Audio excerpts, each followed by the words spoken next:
Okay, hello everybody and welcome. Lovely to see you all. For those of you who don't know me, I'm Charmian Hislop, one of the directors of the PA Club. Thank you all very much indeed for joining us today for this lunchtime learning. It's amazing that today actually happens to be the first anniversary of lockdown. When I asked Romy if she would do this talk, it hadn't occurred to me, but that does make it a very, very, it makes the timing very, very appropriate. And who'd have thought this time last year that we'd still be here?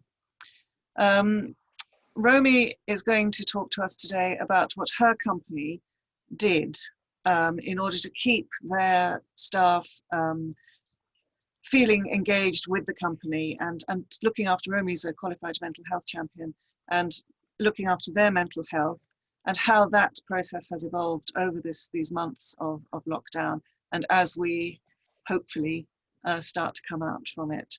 I am recording this, but I'm going to put it on speaker view, so none of your names or faces will be visible, but it means I'll be able to send you the link afterwards if there are points that you want to catch up with. Otherwise, Romy, it's over to you. Super, thank you. I shall share my screen, which will hopefully work. Can you see the screen now? I think this is the standard conversation for Zoom Here it calls. comes. Yeah, it's starting. There we go. Super. So I'll just give it a second because my computer's horribly slow.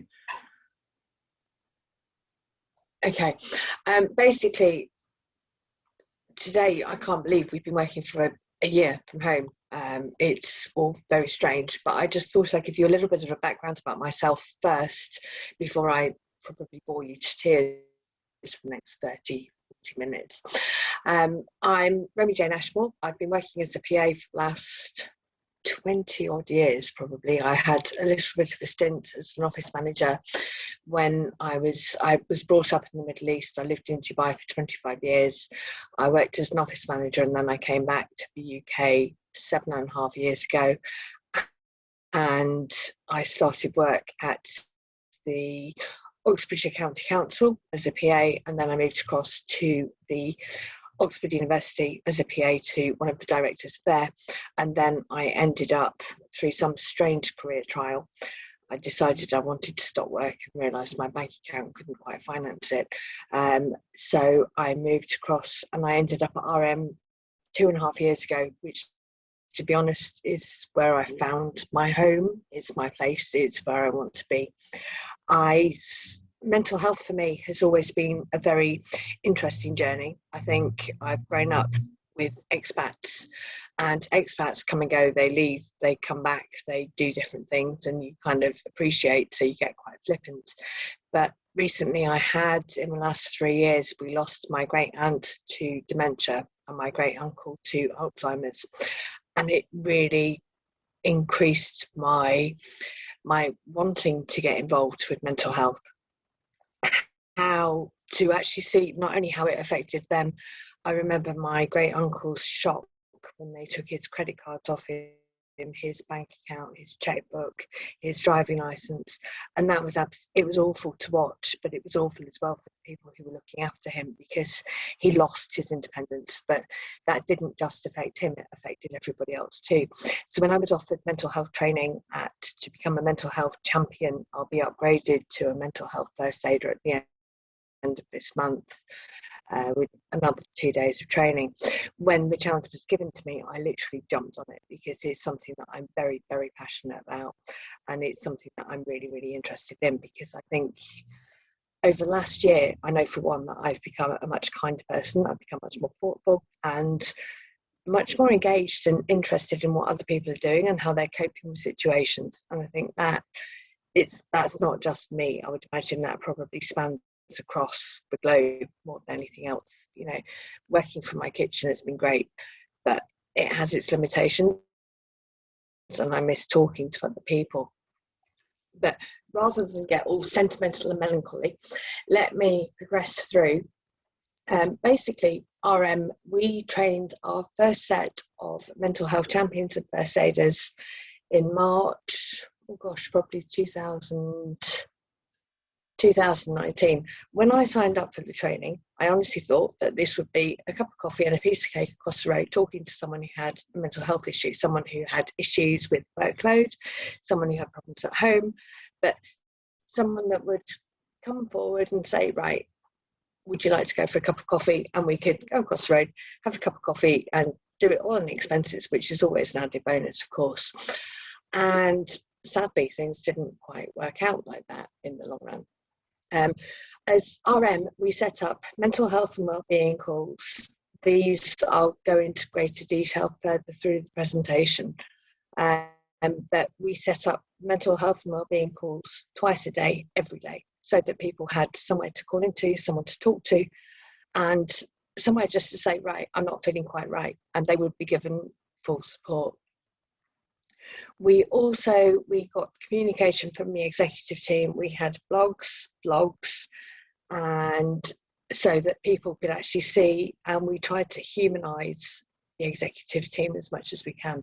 I think it's always very difficult when you're a PA, an EA, an office cleaner even, just to kind of visualise how people that you work with, people at the top of the tree, the CEO, the CFO, the managing directors, how they actually deal with things.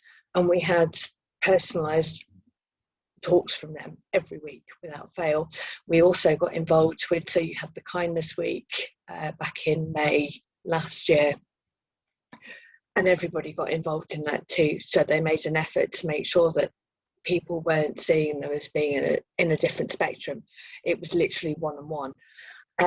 After this, we introduced a Let's Chat page, which was a Teams page, so everyone could get involved. It's literally a Facebook page or a work Facebook page, but it's done through Teams. And then we had weekly calls so that people can get involved, people can call in, they can post pictures of their pets, pictures of their dogs.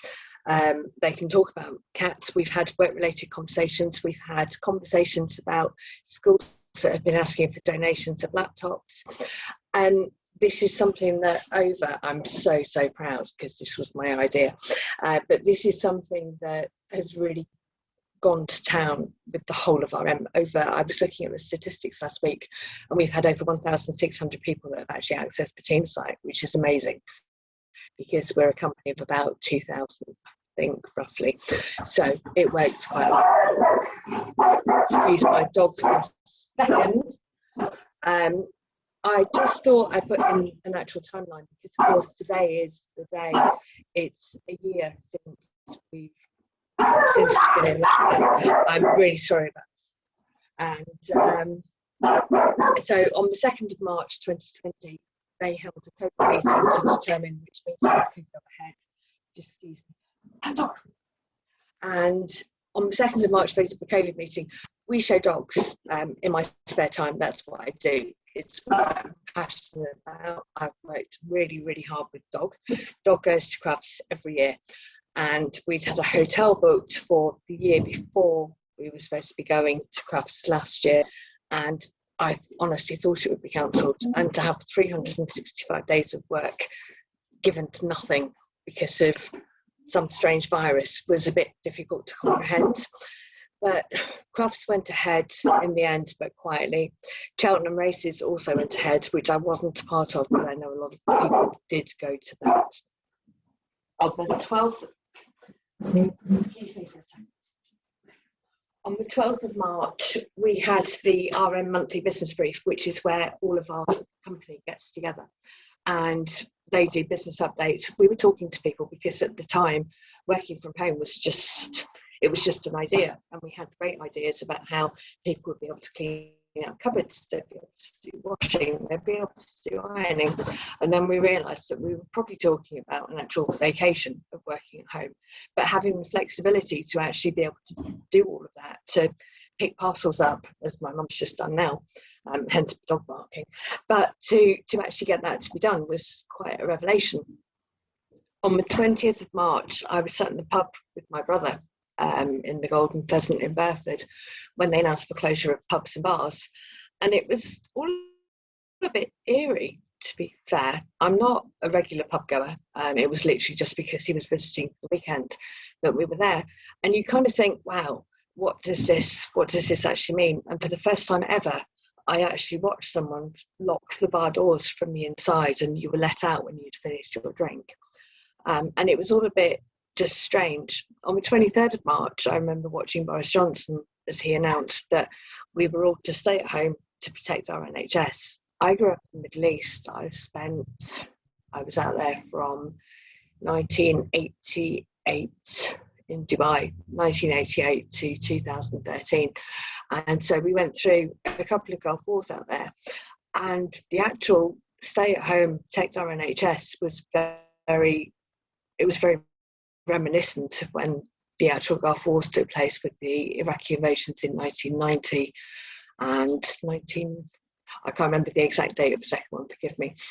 But people stayed at home. They didn't go out. The roads were quiet. And that was pretty much what happened here. So it was quite frightening. I'm quite resilient. I'm quite strong. But it was still very difficult to actually kind of work out where it would all end up. On the 28th of March, well, actually just before, one of my colleagues approached me and said, we need to do something to support people. There's going to be mental health issues. We need to get this so that we offer support as mental health champions and first aiders. And I said, okay, well, let's put calls up, Teams calls, twice a day, so that people can dial in. If you're going to go and get a coffee from the hub or make you a cup of coffee while you're at work, then basically this will recreate the conversation.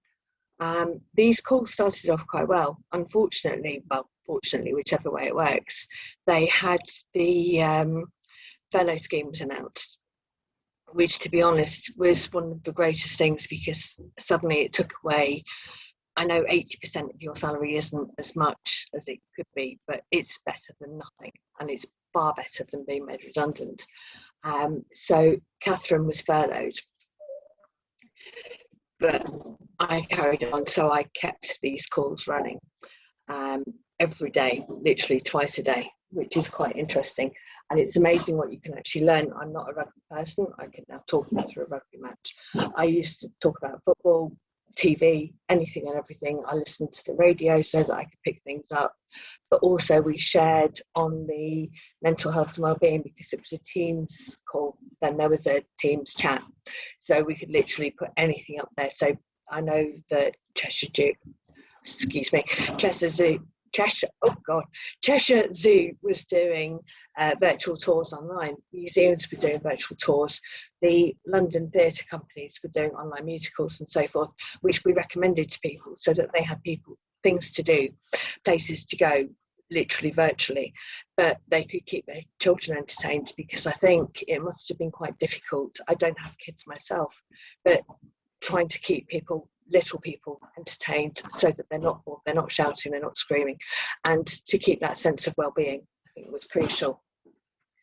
So we move on to my next slide, which is the mental health and wellbeing calls we held twice a day. Participation at the beginning was amazing. We were supported by the senior leadership team, without doubt. The managing director himself was supportive in the background, because I think if he joined the meeting, then it stops people talking freely. It's very easy to sit there and say this is a safe space, but if you've got your managing director listening, then people don't quite have the courage to be able to actually sit out and say, yes, but I feel this, I want to do this, I do the other. And so we were very cautious of that. We were very mindful of it. We encourage people to share ideas of things to do. We encourage people to share photographs of their pets, their SPs, people who've been decorating, people who've got different ideas, people who were doing the Couch to 5K run and so forth. So people actually got support mechanisms in place, which was great. Eventually, I think over 3 months of summer, because lockdown in summer is one thing, but it's quite different when it gets to sort of like September, October, November, when it's darker nights, it's cold outside, no one really wants to actually get out and do anything. So activity dwindled, so it was time to rethink and reboot. I spoke to the managing director, who is my line manager, and I said, I want to create a policy forum. When we get back to the office next month, whenever it's going to be, this was in July, when we get back to the office in September, we'll be able to, I want a wall in the kitchen, and that people can write motivational quotes and they can encourage others to be positive. It should be a positivity wall. And he said, that's a great idea. So we looked forward a bit and we spoke about it for a few weeks. And then we got to July and we were still at home and no one was looking anywhere near going back to the office. So we came up with a Teams channel called Let's Chat. It's informal. It's out to the whole company. We have offices in London. We have an office in Abingdon, which is our head office. We've got Bells Hill in Scotland. We've got an office in Melbourne and an office in Trivandrum in India.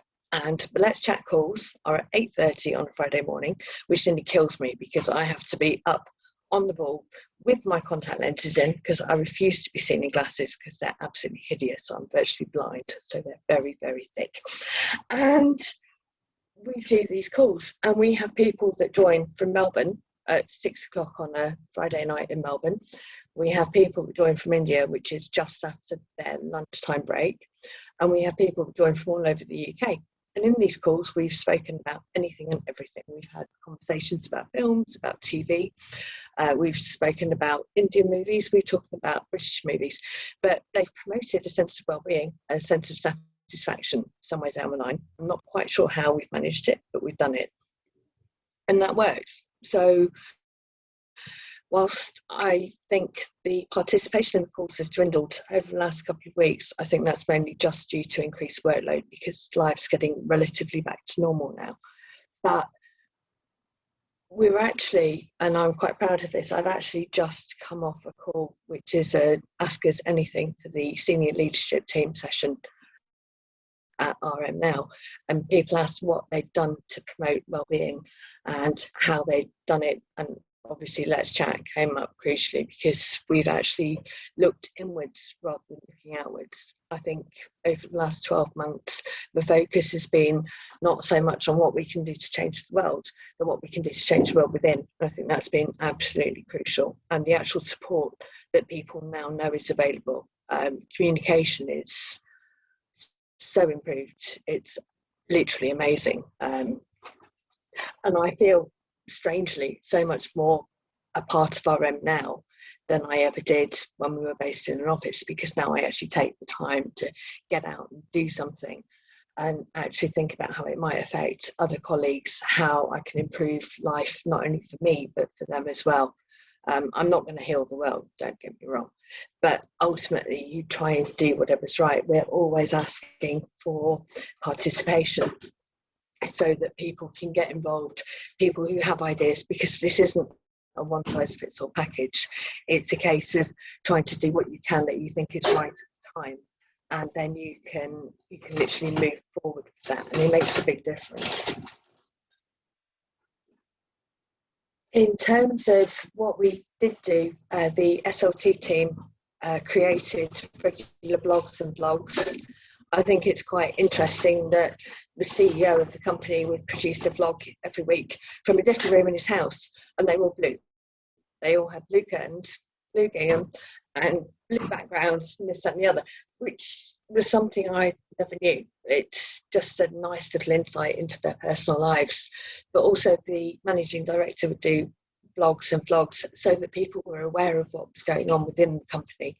People knew what was happening. They didn't feel that they were being shielded. They didn't feel that they were being left in the dark. And I think with something like this,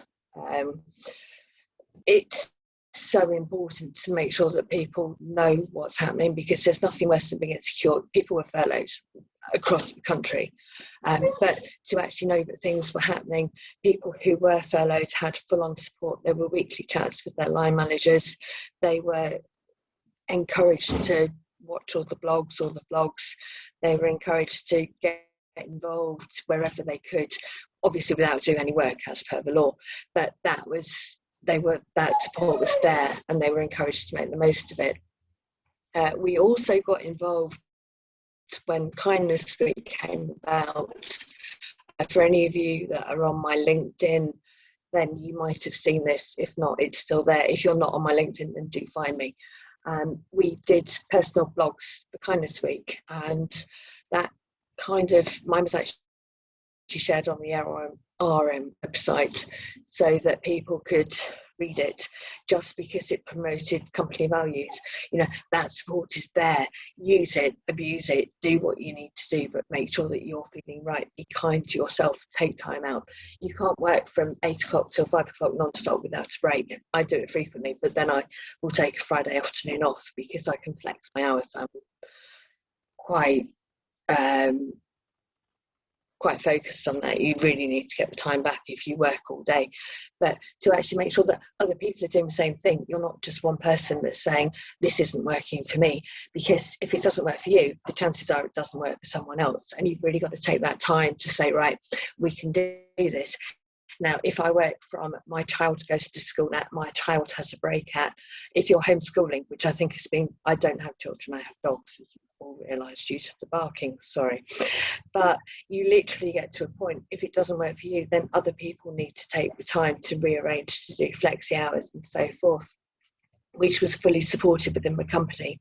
But we also arranged the joys of having offices all over the UK, and this was a strictly UK-based phenomenon. We organised company quizzes on Thursday nights every 2 weeks so that people could get involved. I've now met virtually people up in Nottingham, I've met people up in Scotland, and we've all sat there over a glass of wine or a beer or whatever you're drunk of quizzes. But we've had a laugh and we've had fun, and you can't get that when you're actually working in an office. So we really, really tried to make this work, to make it just how it should be. And now I can message someone in Nottingham, and I know that I've seen him on a Thursday evening, and we've all sat down and we've all had a laugh, had a giggle, and now I can say, right, I need this, and he'll go, right, it'll be done, because he now knows who I am, I know who he is, and so that actual sense of interaction has been superb, which has really made it all pretty much worthwhile.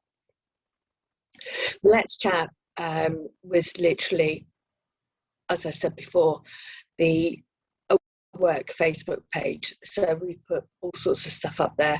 I put a thing up this morning because, what was it, just to say that it's been a year, and on the mental health organisation, I think it's mh.org or mentalhealth.org, the website, I get all the mindfulness emails that come through, and it says how nice it is to be able to go out and not look at your phone. Mum and I used to go out for lunch every Saturday, most Fridays if I was working from home, and we'd walk up the high street dutifully with dog, and we'd sit down, we'd have lunch, she'd pick her phone up, I'd pick my phone up, and we wouldn't actually talk. We'd talk to the waitress as she brought our food, and that was it. And now we actually take the time out to say, right, phones are at home, off we go. My phone isn't bleeping with an email. And it just gives you that 10 minutes of space, of freedom, of mindset. I don't know how it quite works, but it's quite nice to do from time to time, because I object to paying a fortune for food while I'm looking at my phone or my laptop, because there's no point. I can do that at home. And then, but we've also used the Let's Chat channel to promote the mental health and first aid team, trying to offer that banter as you go to get a cup of coffee at 10:30 in the morning, 3 o'clock in the afternoon, whenever it might be, just so that we've got jokes on there, we've got people having a laugh, and people also talking about work stuff, but also things we can do for the wider community. And that's pretty much what it's turned out to be, but a lot of people are using it, and it's turned out to be a huge success. Majorly, I think, overall, RM, and we're not the only company in the world that's going to have done this. We've come together as one team. We've proved that we are resilient. I think the crucial point, and it was actually said this morning, is that we've actually proved that we are resilient. We are an online assessment company. And over the last year, we are now strangely stronger than ever in supporting schools in how they are, what they do, and how we can help them do it, how we're part of that, a small part of that mechanism. But now what we need to do is work on how to maintain that resilience, how to build upon it, and how we go forward when the world goes through its next stage after lockdown. We've got so much to build on from there. We haven't got this right 100%. It's not a one package fits all, because everybody has different issues, different worries, different cares, different concerns. And so we've literally tried to start from nothing, and we've adapted to build on from that as we've gone. I dare say that in another 3-4 weeks, when summer hits, and as we get further and further into hopefully lockdown being unleashed, we'll get to a point where the Teams channel will stay, I hope, for life, because I'm quite proud, as I've said before. But also it's a nice way for people to interact from across the country in one company. And as we evolve with that, we need to see what we can do to keep people supported. So it really is a watch and learn, try and error kind of scenario. But hopefully it will all come together.